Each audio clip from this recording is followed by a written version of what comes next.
Welcome to Burlap Teachers. Enjoy the video. In this video, I will explain how to study for Algebra 2 Regents.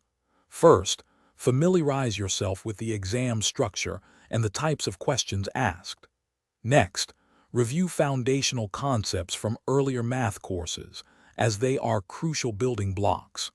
Finally, begin practicing with official past Regents exams to understand the question style and pacing. To master the content, concentrate on core Algebra 2 topics. Dedicate time to understanding functions, including their graphs and transformations, along with polynomials and rational expressions. Ensure you grasp logarithms, exponentials, and sequences. Don't forget to review trigonometry, statistics, and probability, as these are also significant components of the exam.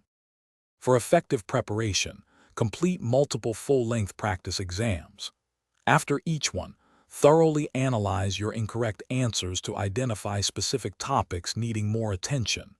This targeted review is highly efficient.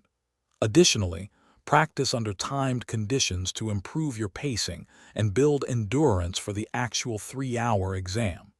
This will help you manage your time effectively. On test day, ensure you get at least 8 hours of sleep the night before. A nutritious breakfast will provide the energy you need to focus. When the exam begins, read every question carefully, paying attention to keywords and instructions. Take your time, double-check your work, and stay confident in your preparation. Thanks for watching. Consider subscribing if this video helped you.